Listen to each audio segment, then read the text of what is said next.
All right. Well, how's everybody doing? Good. I guess we get started. So, thank you for coming to the presentation today. My name is Mfon, Akpan. I am part of the business faculty at Harold Washington College, where I teach a number of business courses, so face-to-face and online. So today I'd like to talk to you a little bit about what inspired me to really research and look into what's called virtual reality. Tell you about what it is, what virtual reality is. Give you some reasons why you should use virtual reality in your classroom. And then give some best practice and also a demonstration of how to use it in the classroom. Finally, we'll answer some questions that you may have about it. So, what got me interested in virtual reality was this gentleman here. His name is Scott Showalter. I met Scott Showalter last year at the Accounting Professors Association, our annual meeting. So I was there, and Scott Showalter, this is oddly enough, he doesn't, as far as I know, have anything to do with virtual reality. So what he was doing there was he was giving a talk on how he used a game called Second Life. Has anybody heard of Second Life? Yeah. Yeah. What is Second Life? It's like animated environment where you follow you pick a scabbing or something, Right. Follow it around and through all challenges and other stuff, to jump. Right. My wife happened to use it in the course. Yeah. I have to set it up for her, so that's why I got it. All of the Second Life. Okay, that's good. That's good. What were you saying about Second Life? Oh, if my kids told me about it. Oh, okay. Okay. And that people were using it. They use it sometimes in classrooms and stuff. Right, right. It's a 3D video game. So it's a video game, and what Scott Showalter did, he set this video game up in a warehouse so students, they can play auditing. So while they're playing it, they're doing auditing functions. So then he set this up so students that play the game and they practice the auditing function. So this is called what they call gamification.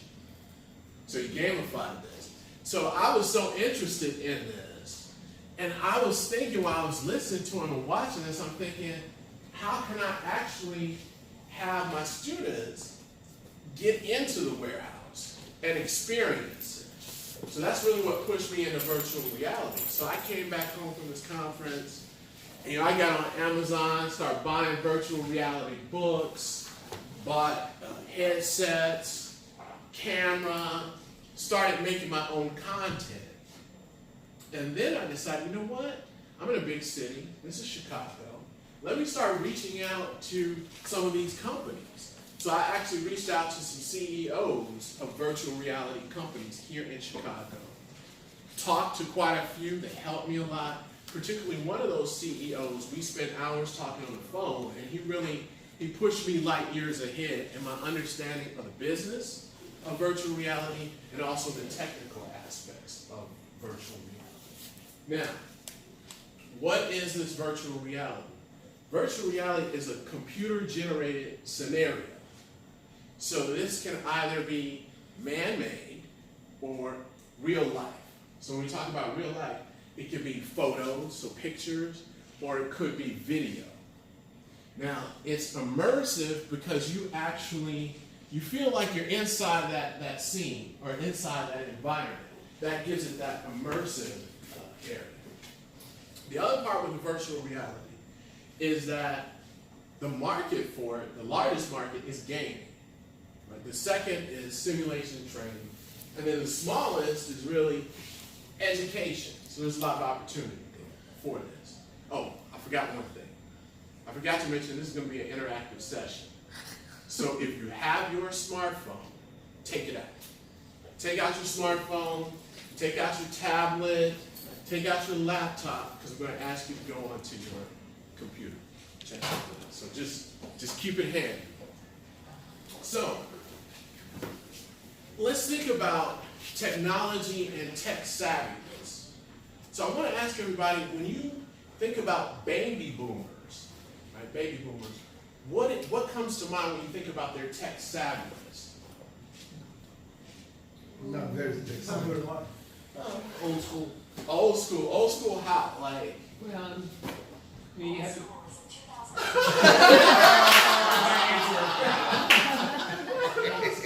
They're understand basic typing skills of what they learned in typewriting class and stuff like that. Convey that over to the modern technology of basic, your Microsoft suites. right? Or you do have some that are advanced that basically have stayed up abreast with the times and with the advancements in technology. All right, but they, like Chef was saying, they tend to be not as tech savvy as, like you're gonna say, with Gen X and definitely the millennials and stuff. Okay. Right? Now there are some that are obviously light years ahead, and that's where obviously the large portion of this technology is coming from, and the funding behind it's coming from is from those baby boomers who've got the excess income to throw into this type of stuff. Right. Okay. Good. So that was good. So what about when we talk about Generation X? What do you think about the tech savviness? What are your thoughts? They're almost on the cusp of leading the charge and stuff. Right? The millennials are the ones that are actually running the thing. All right? They're the ones that grew up in a school where they were working on computers since day one. All right? Your Gen X's, which I am, and stuff like that, are the ones that basically we were transitioning from typewriter class to computer class. Sure. All right? We were learning, formats and how to do algorithms. But, you're the generation that's basically running the companies behind the baby boomers who had the capital to invest into it. Right. Good. I think Good. Gen Xers, when they were using technology, it was mostly business related. So I think most of what they were introduced, it was mostly used on the job, where millennials kind of use it more for a social thing or to gain and things like that, where Gen Xers were using it for business. Exactly. You've given the presentation for it. So I was just going to say that. So, and when we talk about, we mentioned about the millennial, I was just going to say that, when you think about the average millennial, they spend 18 hours a day consuming media. So when I first heard it, I'm like, how is this possible? No way. I said, well, here's the thing. That's what I said. But Millennials think are sleep at least 8 to 10 hours a day, though. think about this. I said it was no way because it's 24 hours in a day. But there's something called multitasking. Has anybody heard of multitasking? Yeah. So you can watch Netflix, that's media. So you can watch a movie, and you can be on your Facebook Live. You can send a text message. You can snap, right? An instant message. You can do all of these things the same time. So that's the multitasking. That's where that comes in. And then where she was mentioning was that you mentioned about millennials and how they use it. So when we actually, and you mentioned this too, when we actually peel back the onion on the tech savviness, right? The older generations are tech savvy with technology for work. So PowerPoint, like right now we're talking about Brightspace, right? Or Blackboard. We're experts on Brightspace and Blackboard. That's technology, right? Versus the younger generation, who are very tech savvy when it comes to more of social media type things. So like Instagram and Snapchat, right? So you said what? Which one? WhatsApp. And WhatsApp, right? So those are all forms of media. So this comes to my question. What are the 3 biggest users of peak internet time? 3 biggest users. Business, education, business. No. No, weekend internet times can be more so like after work days done for the most part. It's gonna be like actually like entertainment, I would assume. All right, I mean, you look at Comcast between 4 and 9 o'clock at night is where you're getting most people jumping on the bandwidth at that point. That's why your service goes down and stuff like that, because all your neighbors are at the same time. All right, because they're either streaming videos from Netflix, Hulu, or they got streaming television. You gave us one. All right. Number 1 is Netflix. All right. Number 1. Social media, Facebook, Twitter. Good. You're on a roll. The number 2, to be more specific, is something called YouTube. Oh yeah, done. That is number 2. Number 3. Anybody want to take a guess at that? Not sure you said it should be set in the classroom. It's not that. Number three. Number three is something called Twitch. Oh yeah, duh. Who knows what Twitch is? I do. I was using it all weekend. What is it? It's basically, well, for the most part, people are using it for streaming other people playing video games. All right. Yes. Yeah. It's like and these people are making huge money. Like this guy, I think Ninja was a guy who just got 10 million followers. Was the first Twitch user to get 10 million followers, like that. Yes. And these guys literally get paid for other people to watch them play video games. So this is where our students and where this younger generation is. So even if you peel back the onion on YouTube, what do you think some of the biggest YouTubers and what a lot of that traffic on YouTube is going to? People watching people play video games, live streaming themselves play video games, or watching recordings of themselves playing video games. The League of Legends tournament. So they call this video game is called esports. So they were exploring adding this to the Olympics because more people watch esports than they do the NBA finals. That's a fact. So here's the interactive part. So I hope you have your phones out, laptop, your tablet. Go to Google and type in the word Twitch. So let's just take a look at this. Type in the word Twitch. And then click on the website, take a look around at that, and then tell me what you think about it. It's hilarious. I was using this to bootleg concerts this weekend. And the guy I was watching got taken down from piracy. Right, because he was broadcasting. Yeah, he was broadcasting a live concerts, like that, and got taken down after doing it for 3 weeks. Right.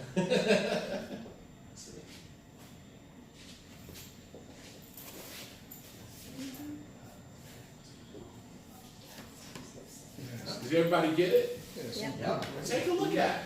Take a look at Fortnite live games. See what this So is. these are about games, right? Yeah. Yeah, but this is number 3 as far as internet peak time. So this is where people are. Yeah, my daughter uses it. Is on Twitch. Yeah. Probably a lot of your students are watching while they're in class. Could be. Explains a lot. That's all about that. So the platform is designed, and it's owned by Amazon. So Amazon purchased this in 2014, almost $1 billion. It's a platform where you can watch people play video games and pay them money. Why would they watch other people playing games? I mean, I don't see what I mean. You learn the tricks. It's hacks. You learn, It's yeah. hacks. So They you teach you how to learn freaking how code to break pass and stuff like that. levels. That's all it is. Oh. You know? I know. You learn how to break down algorithms and break the code so that so you can advance in the game faster than somebody else and stuff. It's like back in the days, we used to buy the magazines to figure out the trick for freaking Super Mario Bros. Or something like that. Alright? You used to pay for magazines, nowadays you pay somebody else to teach you how to do these hacks and stuff. Yeah. Live for you right in front of it. Wow. So people are making millions of dollars from this. Watching people playing the video games. Anybody else? You take a look. What are your thoughts on it? What do you think about Twitch? This is the first time I know this. No, now I go home, used to watch my son, the maybe. Thank you, Snoopy. No, I see I'll tell you my right sons now, watching it's this, just- right, like Korean, right, and they are being watched, right, and they are being paid hundreds of thousands or like by the hour, I think, like, yeah, some of them are being, yeah, I know, I see this, right, and I didn't even know that the word is Twitch, however. Yes. So now I know the term, yeah. And they can chat with each other. My sons are, Yeah. my twins are 22 years old and they are watching this a lot, right? So now I know the term, it's Twitch. So you saying that your sons are making money watching No, this? they are not making Yeah. money, right? They show me that these players are, just by watching it, they're earning money, right? That the people are watching them play, right? And they are sponsored, yeah. Right. You're right. You're right. They donate. They So donate you money donate to them, money to them. right, yeah. And, yeah, so this is the term, switch, okay? Yeah. So what are my twins? Are they millennials? They're 22 years old. Yes, they're millennials. Yeah, they're Millennials? Okay. They're right in the heart of it. Okay. Okay, got it. But I mean, you also look at the fact that, like what I was saying earlier, not to cut you off, sorry, but like, you got older generations, like some of the baby boomers as well as some of the Gen X's using that platform to basically pirate like live concerts and other things like that. Like I was watching one of my favorite bands play all weekend for the past 2 weeks of on tour, and people have been using that website to basically broadcast their live concerts for free for other people and stuff. Broadcast and experience. So there was an Uber driver who got in trouble he was in Missouri. So I don't know, has anybody taken an Uber? Yeah. So you get an Uber, you know how there's a camera in there. So he was live broadcasting his customers on Twitch. So you were getting in, so people were getting into, now that wasn't illegal, in the state of Missouri it wasn't illegal, but people were upset. How they found out they were on Twitch, I don't know. However, he stopped doing that. He pulled down the live feed. However, to your point, he had the people there, so people were watching other people in an Uber. And he made, I think it was $3,600 from that. People were donating money to support him and him, people watching other people, or experiencing other people in an Uber. So let's go somewhere with that conversation because I think I see the gist here. But how would I play into teaching math or physics or chemistry? How does that not come into play? So when we talk about virtual reality, so very good. So good question. So virtual reality is more immersive than traditional learning. What does that mean? So, and I tie this into mathematics. You can open a math textbook, right? Yeah. You can look at the formulas, the equations in the textbook, look at the examples. With virtual reality, you can actually experience it and manipulate the formulas, move them around. That's the difference. Another example, art history, for example. So let's say you've got an art history textbook, you've got a picture of the Mona Lisa, right? You got the picture. It'll give a description of the Mona Lisa. It's in the Louvre Museum. It'll tell you about the Louvre, right? With virtual reality, you can go to the Louvre. You can walk around. You can look at the Mona Lisa, look at the textures, so you have an experience. It's not the same as being there, but you have an experience with that item.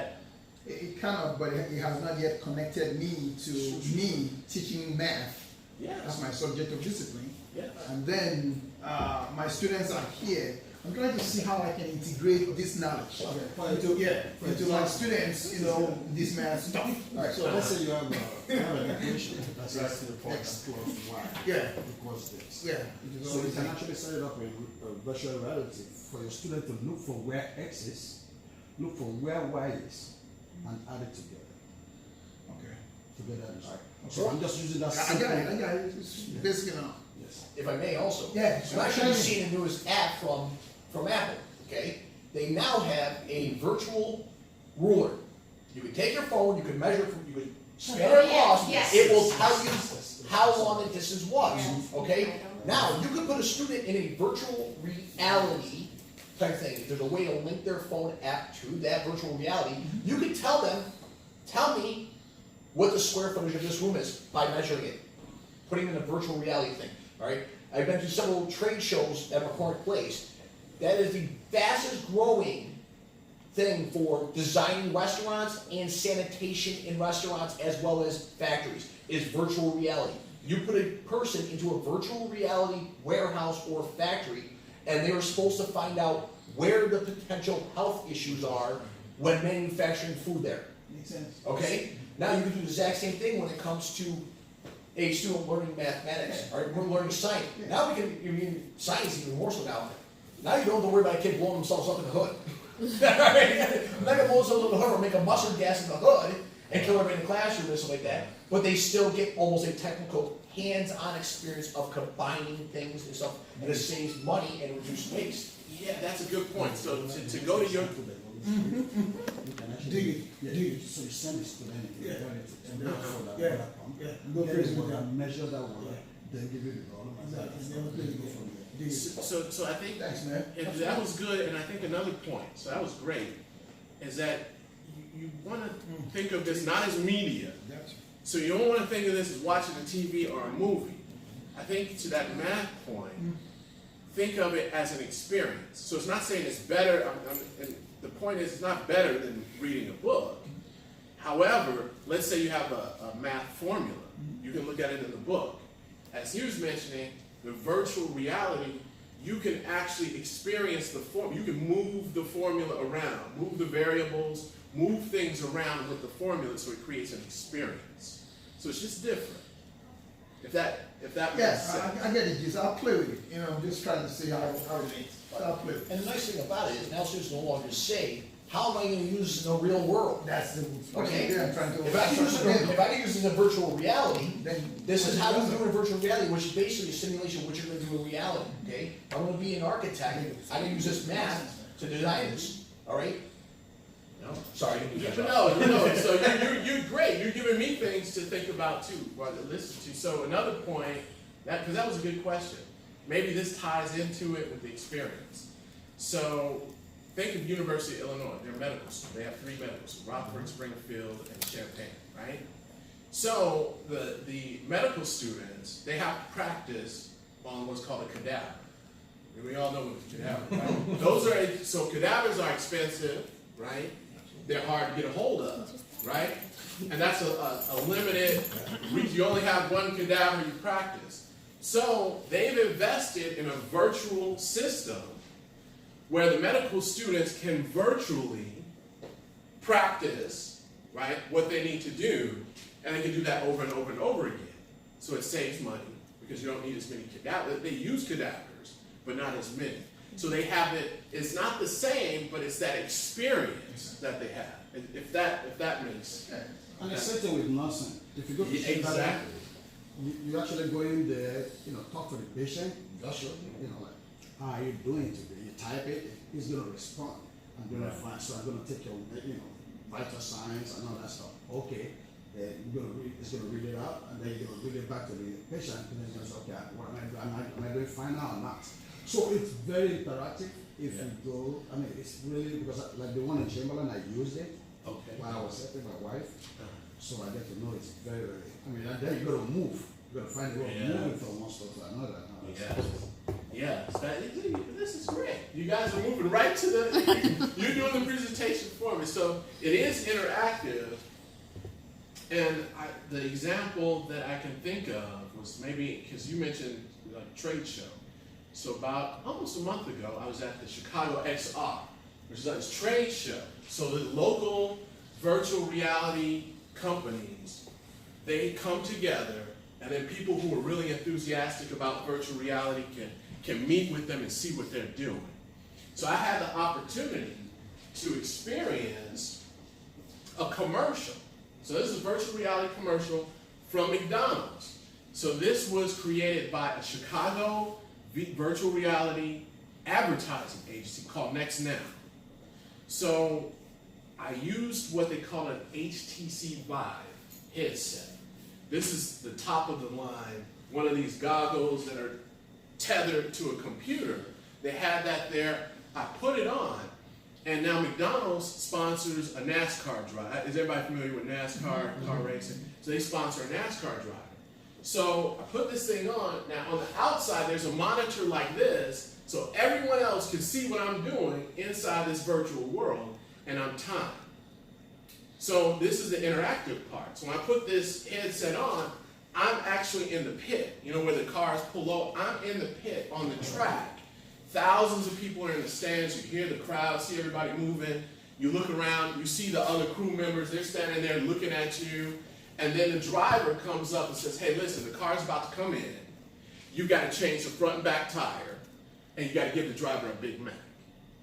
So I'm like, okay, the next thing you know, this NASCAR car comes in, it's loud, it drives in, I jump back, it pulls in front of me, and then I'm unscrewing the bolts. I take off the tire, put it to the side, there's a stack of tires, I grab the tire, do that for the front and the back tire. Then I'm standing there because the car's not going anywhere. The crowd is roaring. The guys over in the pit, they're looking at me. Then I hear a voice from the outside world, give the driver the Big Mac. So I had to go on a shelf with the Big Mac, pick up the Big Mac, give it to the driver, and then the car takes off. And then I'm done. You see, so that's the whole interactive portion, like you were saying, because the environment is really interacting with you and you're interacting with the environment. And if you don't do anything, nothing's going to happen, right? Nothing will move forward. So that was interesting. So when we talk about, and this is a big one with education, is knowledge retention. Knowledge retention. So I was able to come across research from China. And the research that was done was in a physics class. So it's a physics class, 20 students. So what the instructor did is split the students up. So he had 10 students who took a traditional PowerPoint physics lecture. Then he had another 10 students that used that high-end headset I was talking about, that HTC Vive. They had 3 of those. They had a virtual lecture. So what happened immediately after the lecture, he had the students take assessments. So what was found out was that the group that took the immediate test, the average score of the students who had the virtual test was 27.4% higher than the students who did the traditional test. So they said, okay, we'll come back 2 weeks later, give you a test, found out the students that had the virtual, the headset lecture or experience scored 32.4%. That's that. I mean, that's great. Now, the disclaimer that I have is, and the question when I saw this data, is that experience the same if you're using a high-end device versus a lower-end device, or your cell phone? So that I don't know. So I give that disclaimer. Then the other question, that's in physics. Would that be the same thing if it was mathematics or accounting, business, or another course? So that leaves that to question. So that was interesting. So that's a research topic right there. You need to figure that out. Now, as far as virtual reality, we all talked about it. It's here, right? So really, the future is now. What's driving this is our smartphones, what everybody has here. The majority of smartphones are able to actually view this virtual videos and technology. And one thing that's called a 360 video, which is a virtual video, that's really leading the charge for virtual reality. And to go to what we were talking about before, that 360 video, as far as your feeling or experience, is kind of on the lower end of the scale versus what we were talking about, that headset connected to a computer is more of the higher end of the experience, where you're actually, really there almost. So now, any thoughts or questions with this? 360. So some of the best practices that I came up with, incorporating this in the classroom: 1, you want to be accessible; 2, straightforward; 3, realistic. So what does that mean? So when you talk about accessibility, it's just that. The 95%, they're using their smartphone, right? So when you're designing content, I would not recommend to design content for an HTC Vive, for a headset that's connected to a computer. Keep in mind, the majority of users have a smartphone. The other great thing about that keeps the burden off of your students. They don't need to buy any goggles. They don't need to have any excess equipment. However, if they do, they can scale up and still use the material. The other one is being straightforward. So I'd approach it as if you were making a YouTube video. What do I mean by that? I wouldn't make a 60-minute virtual lecture. I would keep it to the length of time that you would make a YouTube video. And my rule of thumb with that is about 4 minutes. And that's, but yes, sir. Do you know if there's been any discussions, maybe even like on a district level or a college level, where they said, we could see investing in a virtual reality lab and find out, if equipment, like I imagine that equipment is costly, that would be something that'd be covered like under Perkins and stuff like that? Right. There are schools that have their own you're absolutely virtual reality labs. Many of them have these deal with gaming and game design, and the students, they learn, there's a program called Unity. I don't know if anyone heard of Unity. That's a very popular 3D design program. So they have a lot of students test those out. But many times, you're right, many schools have them. At this time, this is a good thing about this. Many of the high-end systems, they're very costly.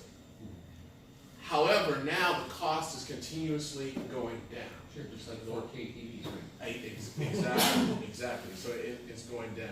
But a lot of my colleagues who talked about having those to go into the flip side. So it's very good to have it.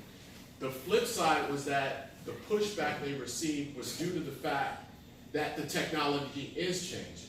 So then the concern would be, okay, we make this big investment, but then a year later, that's obsolete. So they get some pushback on that as well. But very good question. Is there any cheap way online that we can, kind of like manipulate? Yeah, so, right, exactly. So that's what I was gonna get to. As far as what I use are the 360, bless you. I use the 360 videos. So what I do, and it works, so I hope it pops up good. So what I do, I use the 360 videos and record lectures. So record the lecture, and what it does is that initially my mind frame was, okay, I can record certain portions for my online students or for blended. And then I'm thinking about it, really we're using a learning management system. So our class is what they call web enhanced. So a lot of the students are still they're going online just like the blended students, just like the online students. They're going online to check things. So why not have that there as well? So just to give you an example of something, and I think this may tie into your question about mathematics. What this is, so first of all, what this is a 360 video. So this is a 360 video. So when we talked about the levels of the virtual reality, they call that immersion, right? So that Oculus Rift or that HTC Vive, that's the highest level, right? It's like you're there, you're in the experience. And then the lowest level is something what they call the 360 video. And a majority of people either have used these inadvertently, and when I say inadvertently, if you're gonna buy a car, if you go online to buy a car, usually you're gonna have a 360 view of the car. That's virtual reality. Or let's say you're gonna rent an apartment, buy a house, they give you a 360 tour of the house. So this is similar, so this is where I talk about accessibility, meaning a majority of people have access to something like this easily. So the good thing about it is you can move around. There's the chalkboard. Balance sheet is one of the three. Keep starting it. Primary. You can stop it, move around. So in this one, I focus, and if you notice, it's about 3 minutes. So I normally 4 minutes is my limit, so it keeps me to one topic.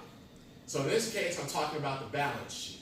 Write something on the board, I have it there, students can look at it, it's the key points of it.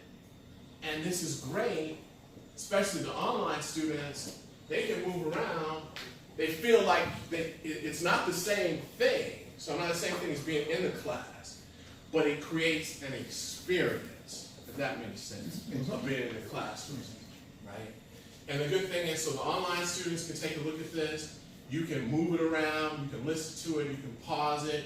So you, the student, or the person using this, is in control.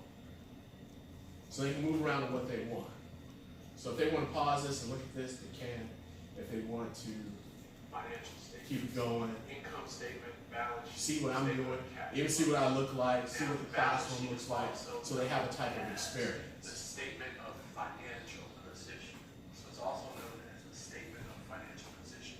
So we're going to talk some more about what makes up the. So I'm going to actually, it's 2:37. I want to be respectful of the time. So I'm going to kind of stop it here. And if there's any questions or anything you'd like to ask or talk about. Okay. So Yes, what kind of camera are you using then? very good. I use, and I have it here, I use what's called a Gear VR. So it's a Samsung camera. So it's a Samsung camera. This is the camera. How much is the big one? This was around 200.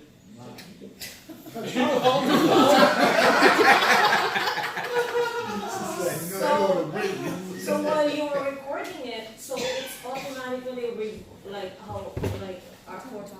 Good question. yeah, like. So the process is, so it's very interesting. So there was a learning curve. And the reason why I say that there's a learning curve because one, it's different than recording like a YouTube video because you're always there.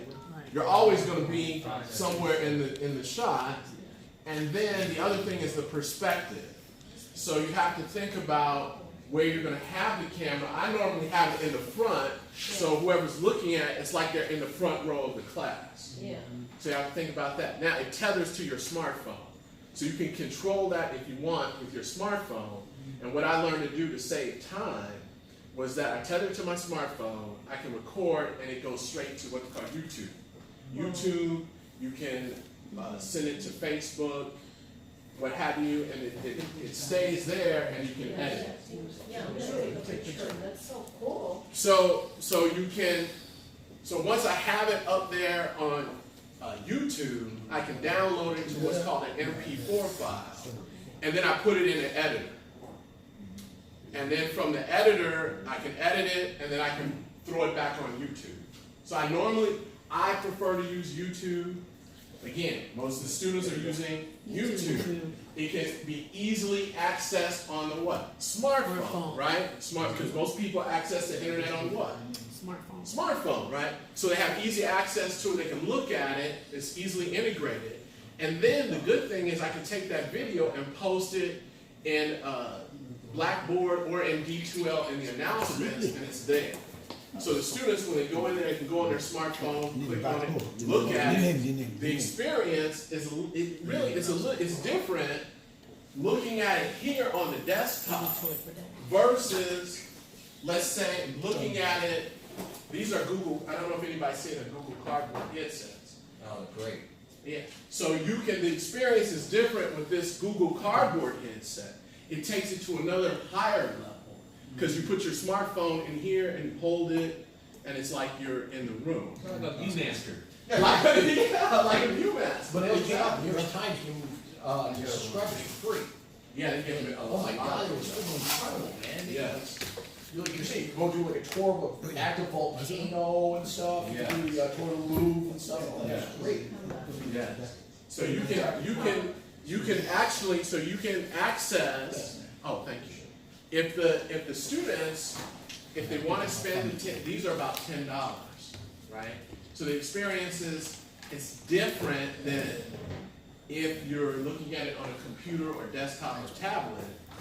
Same thing if you have your smartphone, the experience is different because you're holding your smartphone, you can move around and hold it as if you're moving around in the room. So I think it goes back to that whole, yes sir. Oh, no, I'm sorry. No, go ahead. Have you found out if Google would by any chance do a discount rate for educators if we bought like bulk?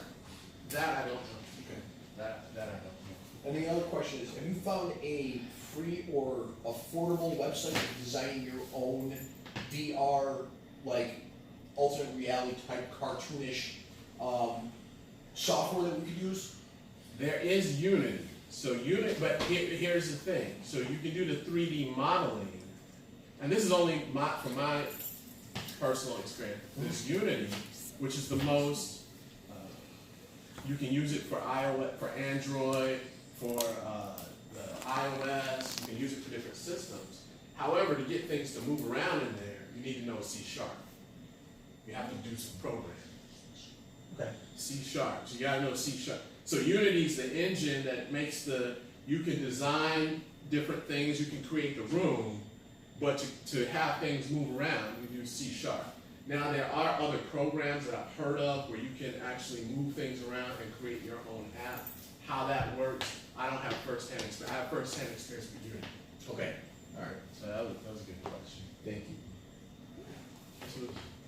This was great. Any other thoughts, questions? Well, thank you very much. Thank you very much.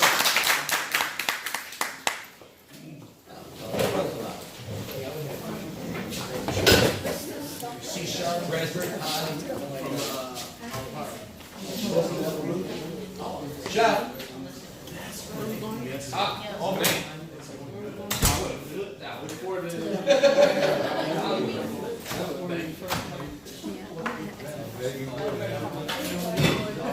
Samsung. Double shot. Samsung Gear 360.